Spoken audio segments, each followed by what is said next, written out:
Prêt à commencer? OK. Cette conférence est par Hanno Buck, In Search of Evidence-Based IT Security, à la recherche de la sécurité informatique basée sur des preuves, et il veut faire l'introduction lui-même, donc je lui laisse la place tout de suite. Applaudissements pour Hanno. Bonjour. Bonjour. Alors, je suis Hanno Buck, je suis journaliste et je suis un hacker, comme j'aime le dire. J'essaye d'éviter le terme de chercheur en sécurité et j'espère que vous comprendrez pourquoi au fil de Stalk. J'écris principalement pour Golem, généralement sur la sécurité. Je suis également en charge du Fuzzing Project, qui cherche à trouver des vulnérabilités dans les logiciels open source. Et c'est financé par la Linux Foundation.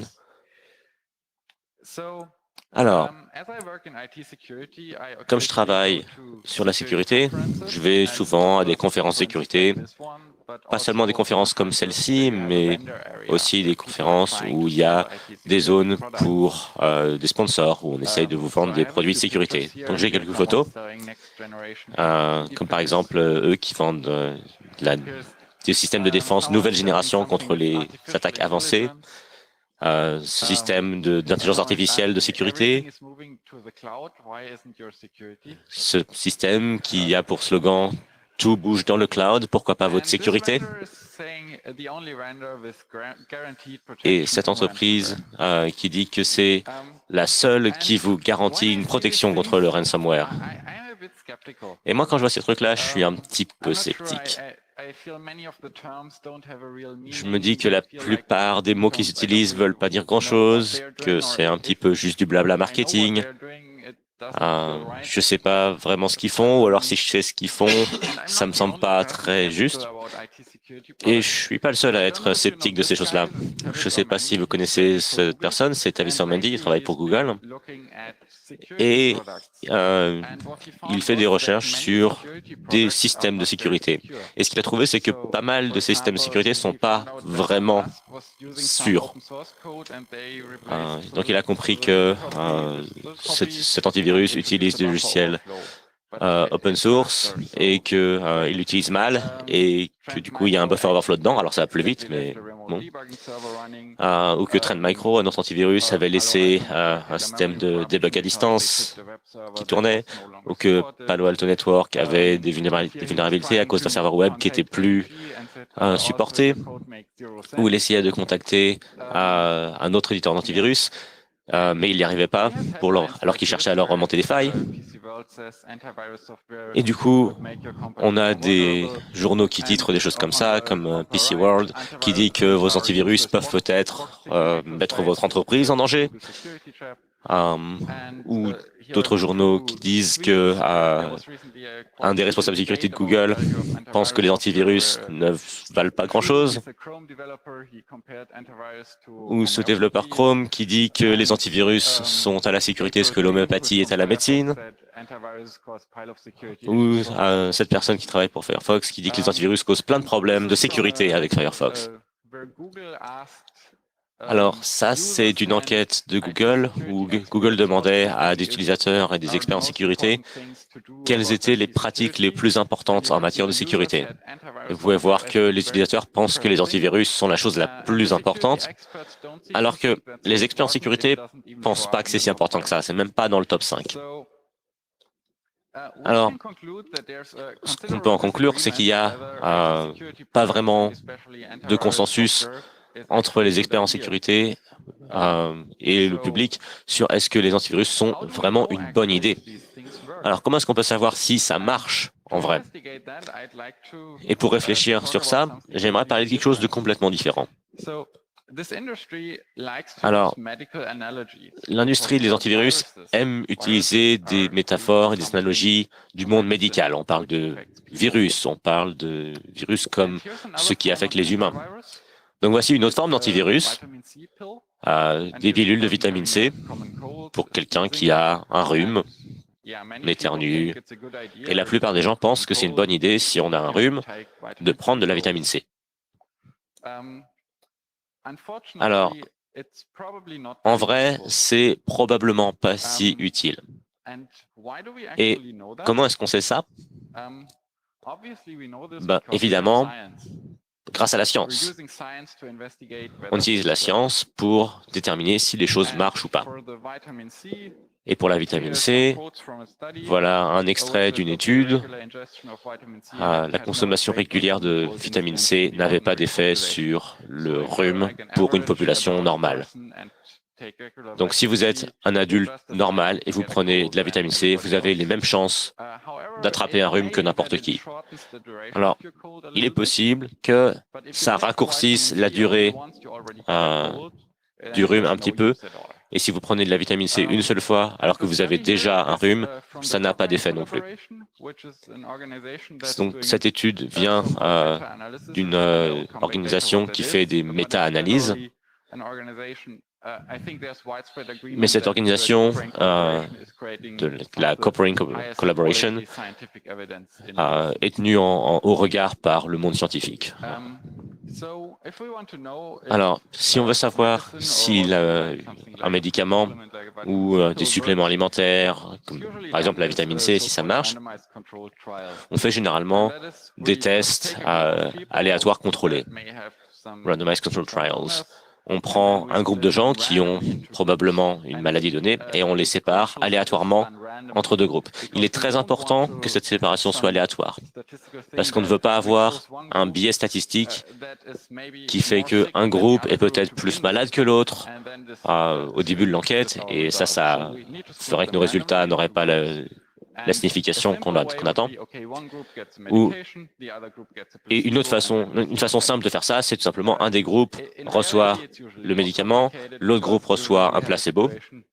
En pratique, on fait souvent des choses un petit peu plus compliquées parce qu'on sait généralement qu'il y a un médicament qui marche bien et un autre, on ne sait pas s'il marche.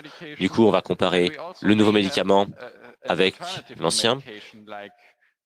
Donc, parfois, on a aussi quelque chose qui n'est pas un médicament, comme par exemple faire de l'exercice. Donc, par exemple, on va avoir un groupe qui prendra un médicament et l'autre qui fera de l'exercice et on pourra comparer si l'un marche mieux que l'autre ou peut-être que les deux ensemble marchent mieux. Mais bon, l'idée générale, on prend deux groupes de personnes qu'on sépare aléatoirement et on teste pour voir ce qui marche le mieux. Mais il y a quand même des choses qui peuvent aller mal. Donc, on essaie de voir tout ce qu'on a comme évidence. Donc, on va faire une méta-analyse, on cherche toutes les études qui s'occupent du thème, généralement avec justement ces contrôles aléatoires et contrôlés. Et c'est généralement compliqué puisque les études vont avoir différentes populations.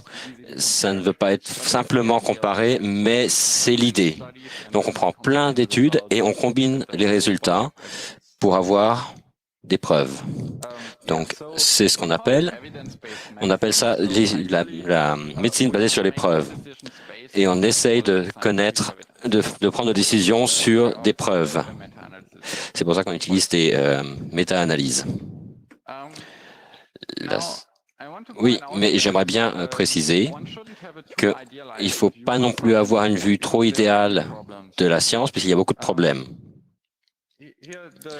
Par exemple, le top 1, c'est le papier le plus utilisé, et c'est pourquoi est-ce que la plupart des résultats de recherche sont faux. Ça a été publié en 2005, et c'est pas très controversé. Celui du milieu, c'est quelque chose qui est relativement débattu dans les dernières années. C'était une grosse expérience pour répliquer les résultats qu'on a eu en psychologie, et on était uniquement capable de répliquer les résultats dans 7% des études. Donc, la plupart des études sont soit fausses, or leur application a été fausse, ou il semble y avoir un problème. Mais ce n'est pas seulement pour la psychologie, il y a les mêmes problèmes dans d'autres champs d'application. Il y a la même chose dans la recherche, dans la cancérologie. Et le dernier, c'est que beaucoup de résultats ne sont jamais publiés. C'est important. La science que nous voyons n'est pas toute la science qu'il y a eu. nous avons souvent une situation où les gens font une étude et sur le résultat, basé sur le résultat, si c'est intéressant, ils essaient de le publier et si c'est sinon, ils le jettent tout bêtement. Donc ouais.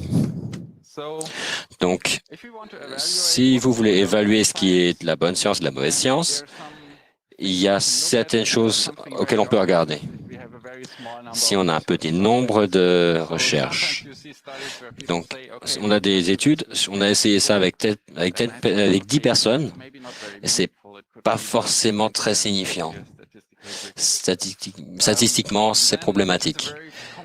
Sinon, il y a autre chose de très... c'est la qualité du rapport.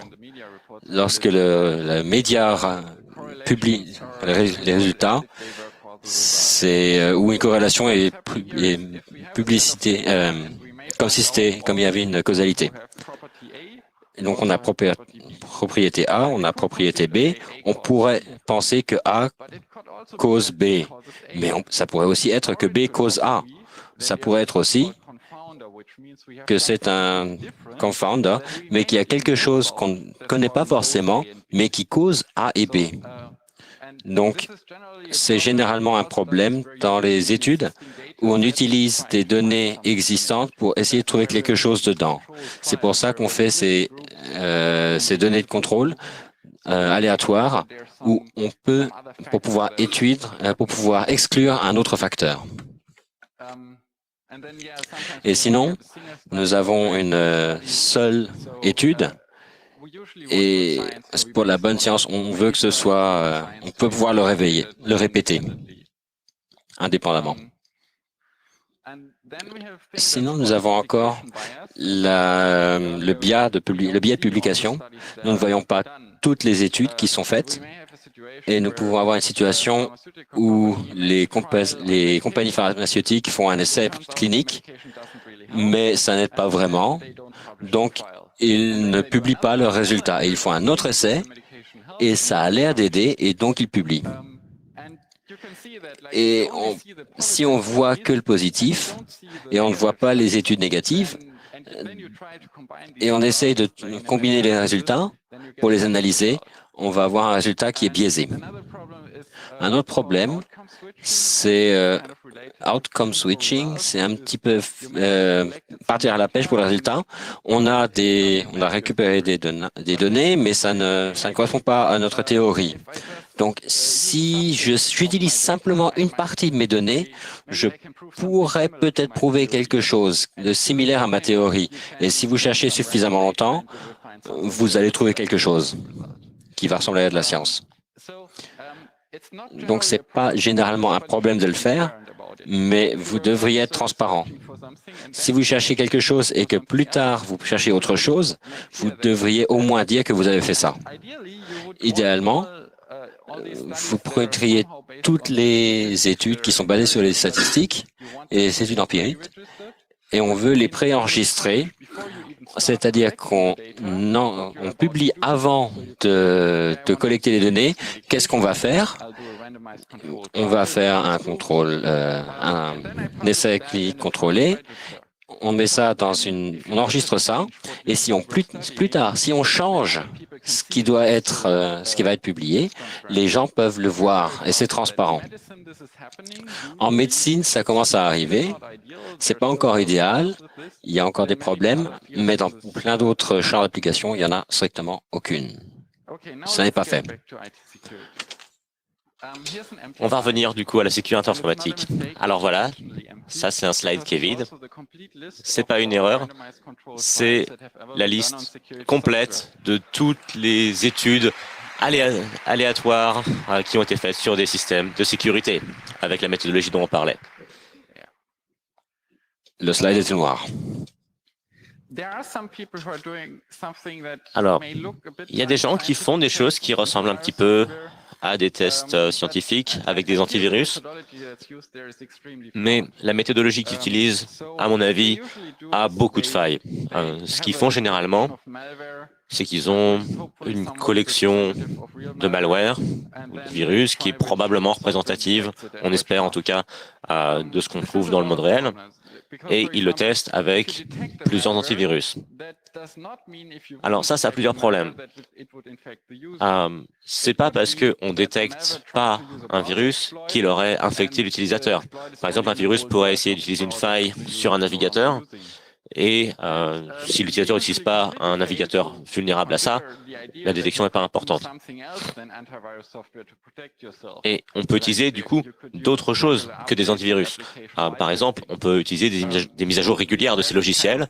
On peut utiliser du whitelisting, n'autoriser que des programmes listés à l'avance.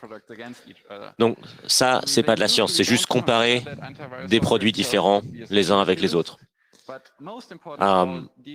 Généralement, cette étude ne se pose pas la question de est-ce qu'un antivirus peut être un risque de sécurité supplémentaire. Et ça, c'est fait dans des conditions qui sont artificielles. C'est fait dans des laboratoires et ils ne testent pas avec des vrais utilisateurs. Du coup, c'est pas surprenant de voir des statistiques qui soient pas vraiment des statistiques qu'on puisse remettre en question dans le domaine de la sécurité informatique. L'exemple le plus simple, c'est il y a les CVE, ces identifieurs qu'on attache à des failles qu'on trouve. Et l'exemple qu'on trouve généralement, c'est de compter le nombre de CVE, donc de failles répertoriées avec un numéro comme ça.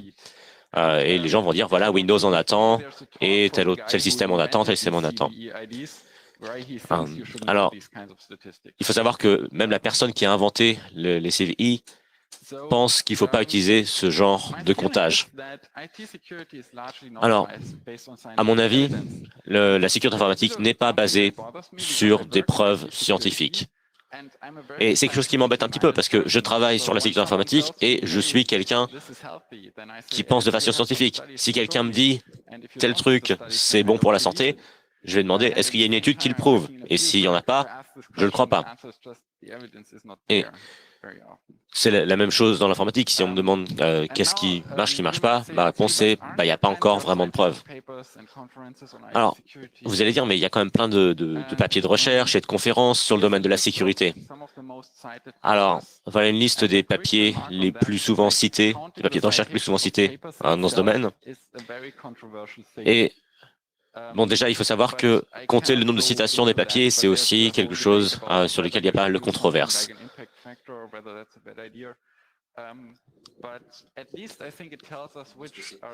Je pense que ça nous dit au moins quels papiers scientifiques intéressent les autres chercheurs. Et donc, il y a des papiers de 2012 et 2013. Le premier dit désolé, ça je peux pas le traduire. Donc, obfuscation de la non-distinguabilité des candidats. Donc, si quelqu'un va sur Internet et cherche Facebook et browser, et qu'est-ce que ça veut dire pour lui? Si vous avez une réponse à cette question, parlez avec moi, j'aimerais bien l'avoir, votre réponse. Et je pense que vous pourriez poser cette question sur à peu près tous les auteurs de ce papier. Il a fallu que j'aille jusqu'au papier numéro 11 pour trouver quelque chose qui ressemblait à du vrai software. C'était un papier sur sur un malware Android. Et le 20e aussi, c'était Lucky 13.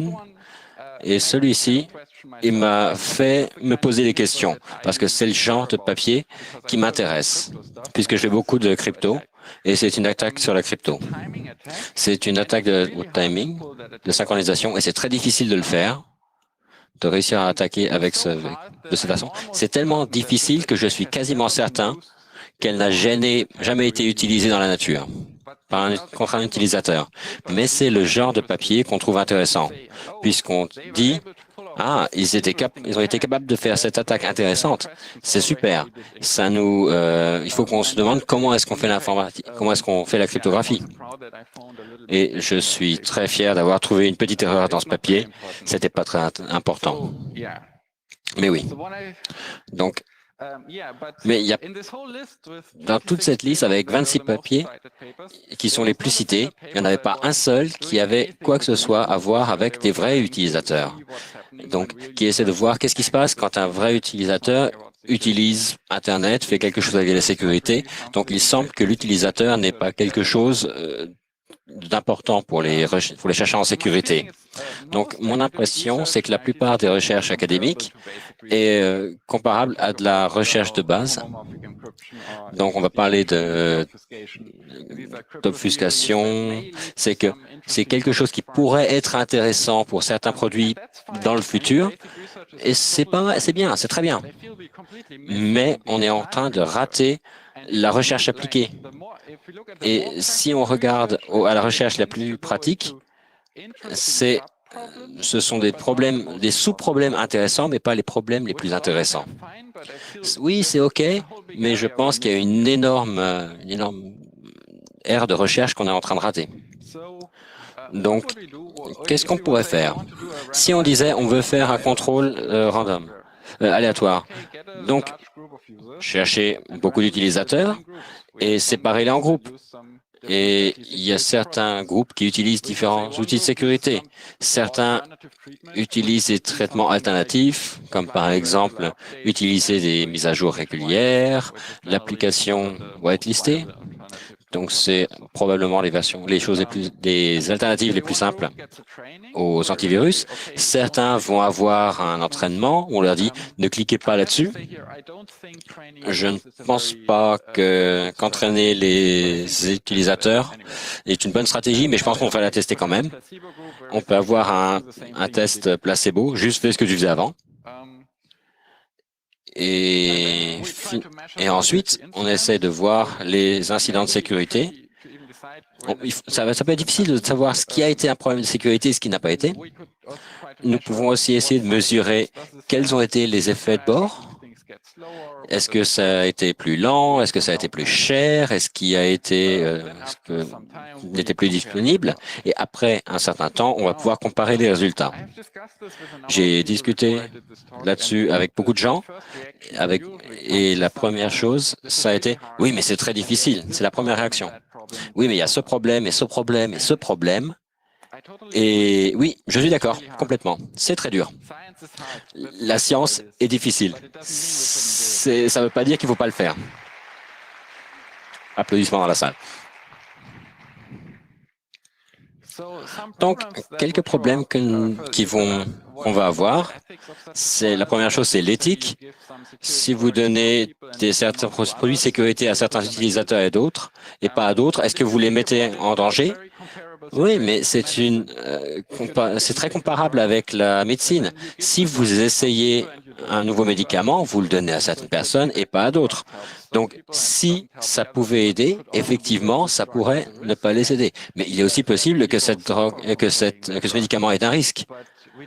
Donc, généralement, on a l'idée en médecine que si on ne sait pas si ça aide, il faut le tester et que c'est la façon éthique, puisque ça pourrait potentiellement aider beaucoup plus de gens dans le futur.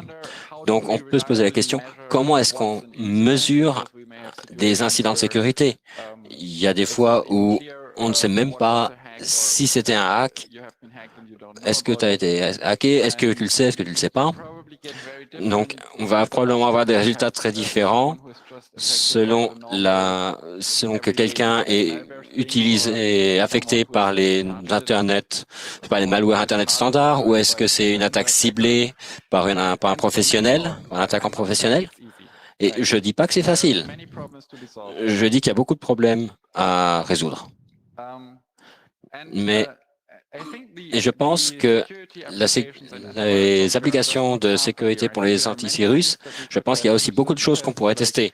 Comme par exemple, il y a la base sur les sécurités des langages informatiques, comme par exemple Rust contre C++. Je ne sais pas, mais j'aimerais bien voir des études là-dessus. Ou l'application, sécurité application. Est-ce que le browser A est plus sécurisé que le browser B?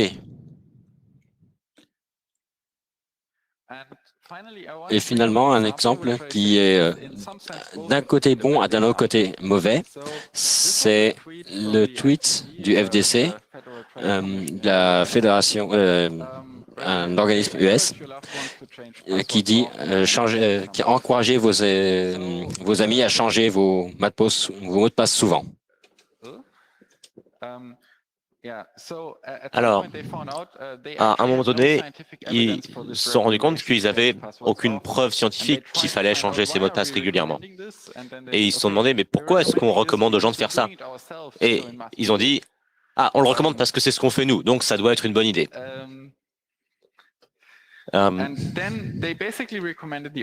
Et ensuite, ils se sont mis à recommander l'inverse, en disant, ah, on a réfléchi à ça à nouveau, on a regardé les preuves, on a fait des études, et en fait, changer son mot de passe régulièrement, c'est probablement pas une bonne idée, et peut-être que vous ne devriez pas changer votre mot de passe régulièrement.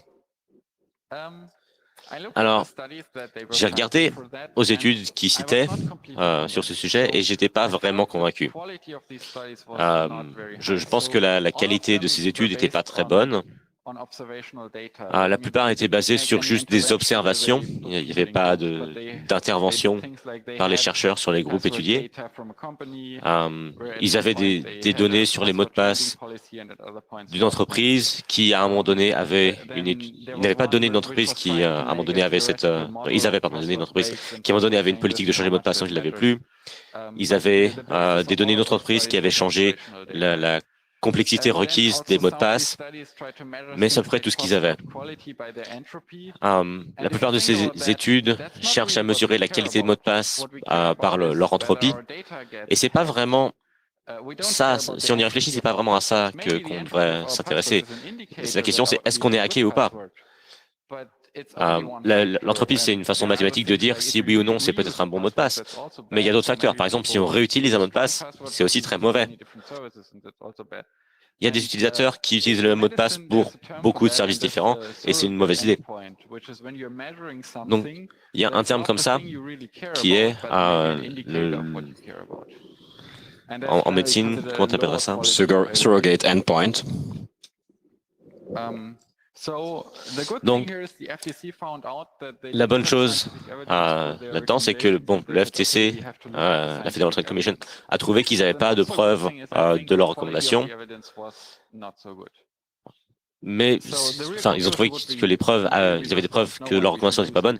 Mais le problème avec ça, pour moi, c'est que les preuves qu'ils ont trouvées n'étaient pas très bonnes. Alors, je voudrais maintenant parler de quelque chose. Je pense que c'est la bonne approche, mais que ça a des limites et qu'on devrait y penser. Il y a des choses contre lesquelles on veut se protéger, des menaces qu'on ne peut pas vraiment mesurer. Peut-être parce que c'est des menaces qui n'existeront que dans le futur. Par exemple, pour le moment, on parle de la cryptographie post-quantique. Est-ce qu'on doit se protéger contre des attaques par des ordinateurs quantiques? On n'a pas d'ordinateur quantique aujourd'hui, donc on ne peut pas mesurer le danger de ces attaques, mais on devrait probablement quand même se protéger contre ça. Et on a des scénarios d'attaque qui sont très très obscurs, et si c'était un pays qui compromettait un développeur Debian et qui pouvait signer des paquets, etc. Et bon, ça c'est quelque chose que la communauté des Reproducible Builds est en train d'essayer de régler. Et je ne sais pas si une attaque de ce genre s'est déjà produite, mais c'est peut-être probablement quelque chose contre lequel ça vaut le coup de se protéger. Et c'est dur, et il n'y a pas d'études scientifiques de ça. Il y a quelque chose qui sont... Quand un vendeur propose une protection complète contre le malware, c'est juste un mensonge. C'est impossible, puisque c'est à cause d'un problème, le halting problem, qui est une théorie très basique de l'informatique. Et c'est comme dans la médecine, il y a certaines choses qui disent, nous ne devrions même pas essayer on ne devrait même pas essayer de tester l'homéopathie, puisque ça ne peut pas être vrai basé sur les lois de la physique. Donc, je pense qu'aujourd'hui, l'informatique, la sécurité informatique est très peu basée sur l'informatique. Nous, on se base sur l'expérience, on se base sur le marketing, mais nous devrions avoir des preuves. Mais pour l'instant, nous n'avons pas la science pour le faire. Merci.